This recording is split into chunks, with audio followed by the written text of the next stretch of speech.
En el tema 2 lo que vamos a ver son dos ideas muy importantes.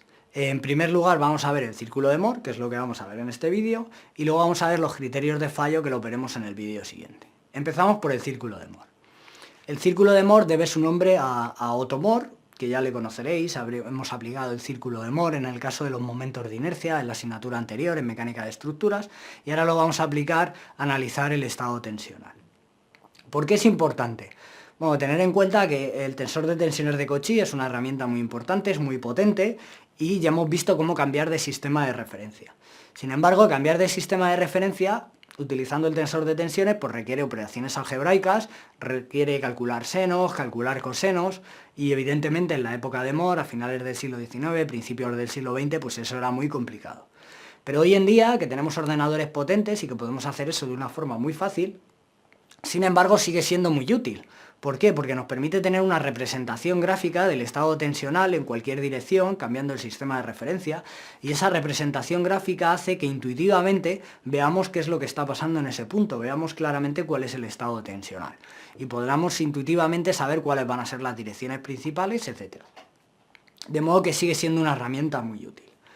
Bueno, lo primero que tenemos que hacer es tener en cuenta cuál va a ser nuestro criterio de signos. Hasta ahora, utilizando el tensor de tensiones, hemos visto que nuestro criterio de signos es claro, para las tensiones positivas son de tracción, las de compresión son negativas, y con las tensiones tangenciales, ¿qué ocurre?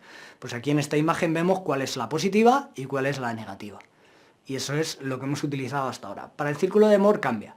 Para el círculo de Moore lo que hacemos es que miramos desde dentro del punto, y si la tensión tangencial es en sentido horario, es positiva, y si es en sentido antihorario, es negativa. Entonces, nos fijamos, por ejemplo, para un estado tensional tangencial positivo, de acuerdo con el tensor de tensiones, si lo miramos desde el centro del círculo de Moore, lo que veríamos es que en las tensiones perpendiculares a la dirección X, por la derecha la flecha sube hacia arriba y por la izquierda baja hacia abajo. Sin embargo, si lo miramos desde el centro, para el círculo de Moore, ambas son antihorarias, de modo que ambas son negativas. Para la dirección perpendicular al eje Y, pues por arriba va a la derecha, por abajo va a la izquierda, y en cambio si la miramos desde dentro, todas van en sentido antihorario, luego todas son positivas. Es importante no confundirse con el criterio de signos porque si no luego todo está mal. Bueno, lo que vamos a ver es este pequeño ejemplo. Tenemos aquí este tensor de tensiones, este estado tensional. Como veis, 50 es positivo y 20 es negativo, son las tensiones normales, positivo tracción, negativo compresión. Eso es igual en el tensor de tensiones y en el círculo de Moore. ¿Qué ocurre con las tensiones tangenciales? Este valor de 10 para el tensor de tensiones es positivo.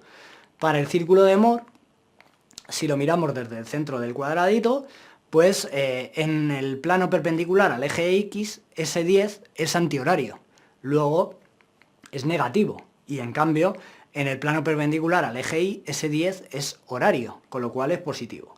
En el círculo de Moore lo que vamos a dibujar es en el eje horizontal la tensión normal y en el eje vertical la tensión tangencial, de modo que si dibujamos el punto correspondiente al plano perpendicular al eje X, tendremos el valor 50, positivo porque es de tracción, y menos 10, negativo porque es antihorario para la tensión tangencial. Y para el eje Y lo que tendremos sería menos 20, negativo porque es de compresión, y 10, positivo porque es horario. Bueno, pues, ¿qué es lo que vamos a hacer en el círculo de Moore? Lo que vamos a hacer es representar todos los puntos y cada punto va a corresponder a una tensión normal y a una tensión tangencial si cortamos por ese sólido respecto de un plano. Entonces vamos a ir girando ese plano 180 grados hasta que volvamos a tener el mismo plano y calculamos la tensión normal y la tensión tangencial. Eso lo podemos hacer algebraicamente, el vector tensión los tenemos a través del tensor de tensiones de Cauchy y podemos calcular su componente normal y su componente tangencial, como hemos visto hasta ahora. Si representamos todos esos puntos, lo que obtenemos es una circunferencia. Todos esos puntos aparecen en una circunferencia que es la que comprende al círculo de Moore. Bueno, ¿y cómo vamos a dibujar este círculo de Moore, esta circunferencia? Bueno, si cogemos dos puntos a partir de un tensor de tensiones, pues tendríamos un punto que correspondería a la dirección perpendicular al eje X y otro correspondería a la dirección perpendicular al eje Y. En la coordenada horizontal marcamos la posición correspondiente a la tensión normal. En la coordenada vertical, la correspondiente a la tensión tangencial, y eso lo hacemos para el punto X y para el punto Y. ¿Qué tenemos a partir de esto? Bueno, pues lo que vamos a tener a partir de esto son dos puntos que corresponden con un diámetro. Si unimos estos dos puntos tenemos un diámetro del círculo de Moore. Una vez que tengamos un diámetro del círculo de Moore, podemos dibujar el círculo de Moore. Tenemos el centro del círculo, que corresponde con el punto donde este diámetro corta al eje horizontal, y tenemos el radio, que es la distancia entre ese centro y cualquiera de los puntos, tanto el correspondiente al X como al Y. Y a partir de ahí pues podemos trazar el círculo de Moore. ¿Qué propiedades tiene este círculo de Moore? ¿Dónde estará el centro? El centro siempre está en el eje horizontal, correspondiente a tensión tangencial 0, es decir, eje horizontal, y el valor de ese centro pues es la media entre sigma x y sigma y, está a la mitad de la distancia. Y eso es independientemente de qué sistema de coordenadas tenga.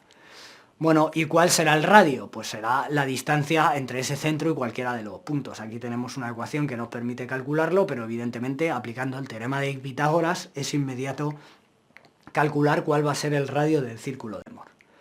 Bueno, a partir de este círculo de Moore, como veis, tenemos una gran facilidad para calcular el estado tensional respecto de cualquier plano. Podemos calcular la componente normal y tangencial respecto de cualquier plano, simplemente tenemos que ir girando.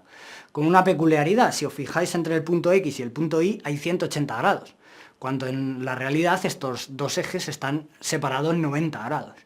Lo que quiere decir es que en el círculo de Moore las distancias son el doble que en la realidad. Si quiero girar 90 grados en la realidad, en el círculo de Moore tengo que girar 180 grados.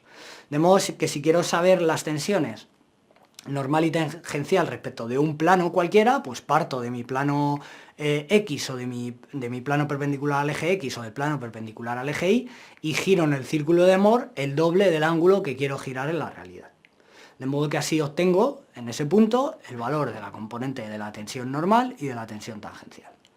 ¿Cómo calculo las tensiones principales? ¿Cuáles serían los valores de las tensiones principales? Pues sigma 1 y sigma 2 son inmediatos, son los extremos del círculo de Moore, son los puntos donde el círculo corta el eje horizontal, porque la tensión tangencial es 0. Y además veis que aquí se ve intuitivamente como sigma 1 es el mayor valor que siempre vamos a tener de la tensión tangencial, y sigma 2 es el menor valor de la tensión normal, y sigma 2 es el menor valor que vamos a tener de la tensión normal en este plano. ¿Cuál es la dirección principal? Pues si mido el ángulo que forman en el círculo de Moore respecto del eje X o respecto del eje Y, simplemente tengo que dividir por 2 y ya tengo el ángulo que forma la dirección principal con el eje X o con el eje Y. Bueno, una propiedad que os recuerdo de nuevo que es importante tener en cuenta del círculo de Moore es que los ángulos en el círculo de Moore son el doble que en la realidad. Si quiero girar en la realidad un ángulo alfa, en el círculo de Moore tengo que girar 2 veces alfa. Y como en todos los casos, os pongo un ejemplo para que lo intentéis resolver por vuestra cuenta. Aquí tenemos un estado tensional y os pido que calculéis el círculo de Moore, que dibujéis el círculo de Moore, que calculéis las tensiones principales, cuáles son las direcciones principales y cuáles son los valores de las tensiones tangenciales máximas. Bueno, pues como siempre, os pido que lo intentéis calcular por vuestra cuenta, darle a la pausa y ahora enseguida os muestro la solución. Pues aquí tenéis la solución, espero que la hayáis podido dibujar y hayáis podido calcular estos valores que os pido. Bueno, ¿cuáles son, cómo vamos a dibujar el círculo de Moore? Bueno, pues este punto que hemos marcado aquí como A se corresponde al plano perpendicular a la dirección X, es decir, la coordenada 95 menos 20. Menos 20 porque es antihorario. Y este punto que hemos llamado B se corresponde con el plano perpendicular al eje Y, es decir, 25, 20. En este caso es positivo porque es en sentido antihorario. Una vez tenemos estos dos puntos, los unimos y tenemos un diámetro. Y tenemos el punto que pasa por el centro, que es sigma X más sigma Y entre 2. 95 más 25 entre 2 es 60. Ese es el centro del círculo de Moore. El radio pues lo podemos obtener inmediatamente con la distancia entre el centro y el punto A o el punto B. Y a partir de ahí, pues trazamos el círculo de Moore. Ya tenemos el círculo de Moore. ¿Cómo calcularíamos las tensiones principales? Pues la tensión principal número 1 sería el centro más el radio. El radio, si lo habéis calculado, pues da un valor de 40. Y sigma 2 sería el centro menos el radio. Es decir, 60 menos 40, 20. Ya tenemos las dos tensiones principales, 100 y 20. ¿Cuáles son las direcciones principales? Pues por trigonometría podríamos calcular este ángulo en el círculo de Moore son 30 grados, con lo cual en la realidad quiere decir que son 15 grados. La tensión principal estaría formando un ángulo de 15 grados con respecto del eje horizontal, en sentido antihorario. y la segunda dirección principal, pues ese mismo ángulo de 15 grados con respecto del eje vertical, y tendría un valor de 20. Es decir, este estado tensional en el que tenemos tensiones en dirección X, en dirección Y y una tensión tangencial sería equivalente si lo giramos 15 grados, tendríamos en una dirección una tensión normal de 100, en la otra dirección una tensión normal de 20 y no tendríamos tensiones tangenciales. De modo que veis la utilidad. ¿Y cuáles son las tensiones tangenciales máximas? Pues evidentemente el punto más alto del círculo de Mohr, como veis, son 40 grados. Y pues la diferencia en la dirección en la que lo tendríamos que aplicar, pues respecto del sistema de coordenadas que tenemos en los ejes principales, le tendríamos que girar pues 90 grados. En el círculo de Mohr, que en la realidad pues son 45 grados. De modo que fijaros qué útil y qué rápido y qué sencillo es obtener las tensiones y las direcciones principales en el círculo de Mohr. Bueno, una cosa que podemos hacer con el círculo de Mohr también es calcular la tensión tangencial máxima. Lo que hemos visto hasta ahora es en un plano, pero ¿qué ocurre en un estado tridimensional? Tendríamos que dibujar el círculo de Mohr en 3 planos diferentes. Entonces aquí veis 3 círculos. El círculo rojo correspondería con el plano en el que están comprendidas las direcciones principales 1 y 2. El círculo azul en el que están comprendidas las tensiones principales 2 y 3. Y el círculo negro en las tensiones principales 1 y 3.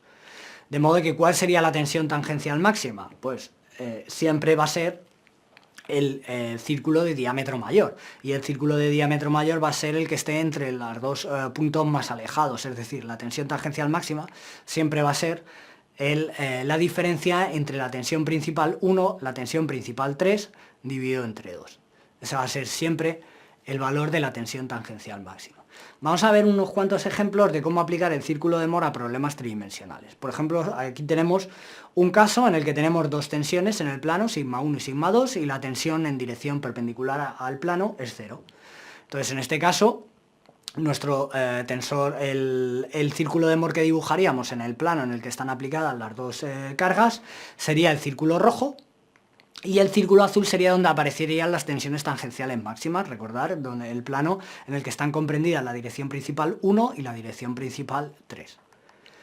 ¿Qué ocurre en un estado en el que tengamos las 3 tensiones y las 3 tensiones sean positivas? Pues tendríamos estos 3 círculos y los 3 círculos estarían en la parte positiva de la tensión normal. ¿Qué ocurre en un estado de tensiones uniaxial? En un estado de tensiones uniaxial tendríamos el círculo de Mohr, sería idéntico en la dirección, en el plano comprendido en las direcciones 1, 2 y en la 1, 3.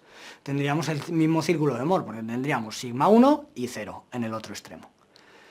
Bueno, ¿y qué ocurre en el plano 2, 3? ¿Cuál sería el círculo de Mohr? Pues el círculo de Mohr sería un punto y estaría comprendido en el punto 0, 0, porque no hay tensiones tangenciales ni tensiones normales. ¿Y qué ocurre, por ejemplo, en un caso en el que tengamos 3 tensiones normales en las 3 direcciones principales y los 3 valores de las tensiones sean idénticos, sigma 1 igual a sigma 2 y igual a sigma 3? Bueno, en este caso lo que tenemos es una tensión hidrostática aplicada exactamente igual en todas las direcciones. Los 3 círculos de Mohr serían un punto y estarían comprendidos en ese valor de la tensión normal. Y giremos el sistema como lo giremos, siempre vamos a tener el mismo estado tensional, es decir, en todas las direcciones tenemos una tensión positiva de tracción y nunca aparecerían tensiones tangenciales. Es un valor en el que solamente tenemos componente hidrostática, no tenemos componente desviadora. Bueno, pues como veis, este círculo de Mohr puede ser muy útil para entender el estado tensional en muchos sistemas y bueno, pues en clase completaremos esto con algunas explicaciones, algunos ejercicios que os permitirán afianzar más los conceptos del círculo de Mohr.